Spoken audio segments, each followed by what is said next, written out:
Hello दोस्तों, स्वागत है आप सबका मेरे यूट्यूब चैनल पे। आप देख रहे हो डेवॉप्स विद दीवाना।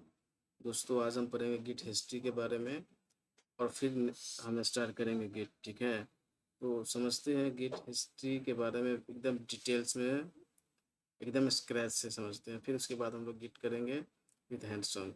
ठीक है, तो दोस्तों गिट आज इतना पावरफुल क्यों है और गिट से पहले दुनिया कोड को कैसे मैनेज करती थी, ठीक है, उसको भी समझेंगे। तो ये सफ़र दोस्तों शुरू हुआ 1972 से लेकर 2005 तक का। ठीक है, इसमें बहुत से टूल आए जैसे SCCS, RCS, CVS, SVN, then interview हुआ आपका गिट का। ठीक है, तो चलिए वन बाय वन करके समझते हैं। तो सबसे पहले समझते हैं SCCS के बारे में। ठीक है, तो मान लो दोस्तों कि आप काम कर रहे हो किसी एक फाइल पे, मतलब आप एक वर्ड डॉक्यूमेंट लिख रहे हो। ठीक है, लिख रहे हो। ठीक है, तो आपने जो भी कुछ नया ऐड ऑन कर रहे हो या चेंजेस कर रहे हो, आप उसको फाइल 1 2 3 4 5 6 to n आप उसको सेव करते हो। ठीक है, मैनुअल। तो SCCS ने इसको ओवरकम किया। जब SCCS आया तो बोला नहीं, मतलब SCCS ने इन चीज़ों को ओवरकम किया और उन चेंजेस का रिकॉर्ड रखना शुरू किया। ठीक है, तो SCCS ने इसको ओवरकम किया और ये SCCS जो था वो लोकल फाइल सिस्टम पे वर्क करता था और ये यूनिक्स प्लेटफॉर्म पे ही चलता था। ठीक है, तो ये सबके लिए अवेलेबल नहीं होता था और एक बार में एक ही बंदा उस पर काम करता था और ये फाइल का वर्जनिंग करता था और उसको उसका ट्रैक और चेंजेस रखता था वो। ठीक है, उसके बाद आया आपका आर सी एस आया 1982 में। और RCS ने SCCS से थोड़ा सा इम्प्रूवमेंट लाया और इसने क्या किया कि इसने मान लो कि जैसे कि इसके इसका फाइल, जितने सारे फाइल थे, जितने सारे प्रोजेक्ट फाइल है, उस सबका वर्जनिंग करना इसने शुरू किया। ठीक है, और उसने उसके बाद वर्जनिंग करने के बाद आप ओल्ड पे आप स्विच हो सकते थे, मतलब रोल बैक कर सकते थे। और इसमें है कि आप ये टीम कोलैबोरेशन के लिए उतना स्ट्रॉन्ग नहीं था। और उसके बाद प्रोजेक्ट फाइल्स के मल्टीपल कमिट्स को मल्टी प्रोजेक्ट के मल्टीपल फाइल्स को आप कमिट नहीं कर सकते थे इसमें। तो ये इशूज था इसमें। उसके बाद आया आपका दोस्तों CVS एक ओपन सोर्स प्रोजेक्ट था। ठीक है, ये आया आपका 1986 में। ठीक है, 1986 में आया ये।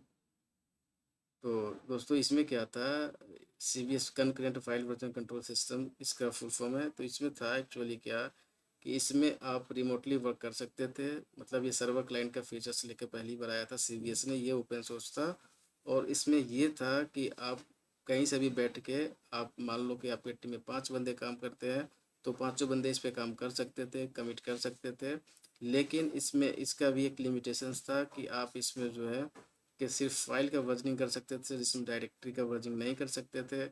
मान लो कि फाइल 1 to फाइल 10, मीन्स आप लीनियर कमिट इसमें नहीं कर सकते थे। ठीक है, एटॉमिक कमिट आप इसमें नहीं कर सकते थे। जैसे मान लो कि फाइल 1 to फाइल 10 तक है, फाइल 1 to फाइल 10 है आपके पास, आपने कमिट किया, मान लो कि 9 तक कमिट हो गया और एक में कोई इश्यूज आ गया, तो क्या होता कि वो 9 फाइल चला जाता और एक फाइल रह जाता आपके सिस्टम पे, तो ये कमिट होता नहीं। तो ये इसका ड्रॉबैक था। ठीक है, तो इसको ओवरकम करने के लिए आपका आया एस वी एन आया 2000 सीरीज़ में।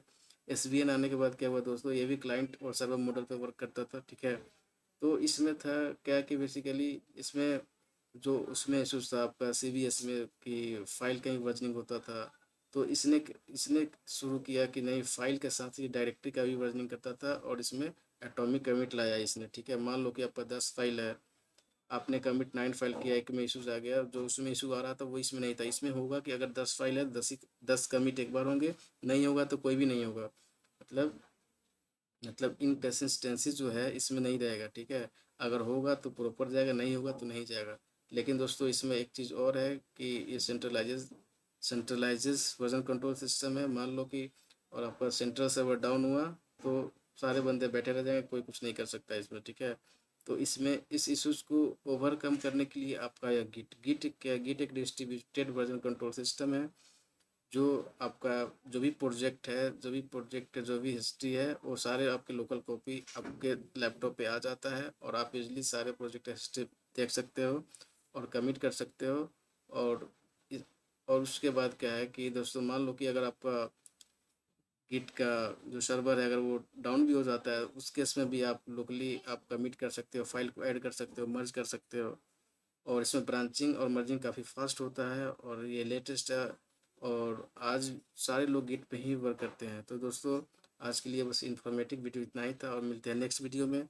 और स्टार्ट करेंगे गिट और समझेंगे गिट क्या होता है, कैसे वर्क करता है, और गिट का जितने सारे टॉपिक है कि गिट में ब्रांच कैसे बनाते हैं, यूज़र कैसे क्रिएट करते हैं, ईमेल कैसे रजिस्टर करते हैं, गिट ब्रांच मर्ज कैसे करते हैं, मर्ज होकर आ जाता है तो उसको कन्फ्लिक्ट को रिजॉल्व कैसे करते हैं, फिर गिट रिवेस क्या होता है, गिट पॉप क्या होता है, गिट स्टैश क्या होता है, इन सारे टॉपिक का 1 to 1 करके और हैंड्स ऑन करेंगे।